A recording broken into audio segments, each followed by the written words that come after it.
വാർത്തകൾക്ക് അട്ടപ്പാടിയിലെ മധുവിന്റെ കൊലപാതക കേസിൽ സർക്കാരിന്റെയും പ്രതിഭാഗത്തിന്റെയും അപ്പീലുകളിൽ ഹൈക്കോടതി തിങ്കളാഴ്ച വിധി പറയും. പ്രതികൾക്ക് ജീവപര്യന്തം ശിക്ഷ നൽകണമെന്നാണ് സർക്കാരിന്റെ അപ്പീലിലെ ആവശ്യം. വിചാരണ കോടതി വെറുതെ വിട്ട 3 പ്രതികളെ ശിക്ഷിക്കണമെന്നും ആവശ്യമുണ്ട്.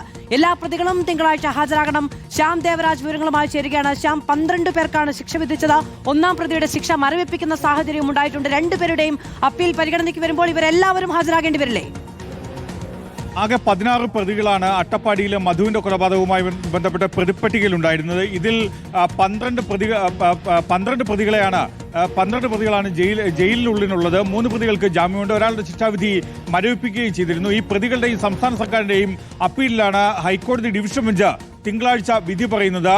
ഇതിലേറ്റവും പ്രധാനം, ഈ എല്ലാ പ്രതികളും പ്രതിപ്പട്ടികയിൽ ഉണ്ടായിരുന്ന എല്ലാവരും ഹാജരാകണം, ഹൈക്കോടതിയിൽ ഹാജരാകണമെന്ന നിർദ്ദേശമാണ് കോടതി നൽകിയിരിക്കുന്നത്. അതുകൊണ്ട് തന്നെ ഇവർ നേരിട്ട് ഹാജരായതിനു ശേഷമായിരിക്കും, ഇവരുടെ ഭാഗം കൂടി കേട്ടതിന് ശേഷമായിരിക്കും വിധി പറയുക. നേരത്തെ ഈ 2018 ഈ കേസിൽ അട്ടപ്പാടിയിൽ മധുവിനെ ഒരു കൂട്ടം ആളുകൾ ആൾക്കൂട്ട ആക്രമണത്തിനിരയാക്കുകയും കൊലപ്പെടുത്തുകയും ചെയ്തത്.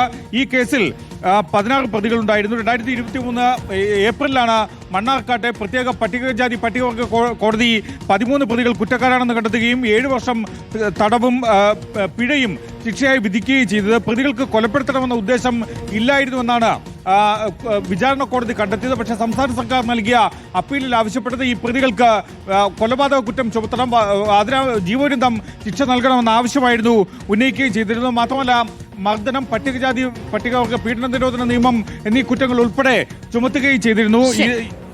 ഇതടക്കമുള്ള കാര്യങ്ങൾ വാദങ്ങൾക്കിടയിൽ ഹൈക്കോടതിയിൽ ഉന്നയിക്കപ്പെടുകയും ചെയ്തിരുന്നു. എന്തായാലും ഈ കേസിൽ, അട്ടപ്പാടിയിലെ മധുവിന്റെ കൊലപാതക കേസിൽ തിങ്കളാഴ്ച ഹൈക്കോടതി ഡിവിഷൻ ബെഞ്ച് വിധി പറയുകയാണ്.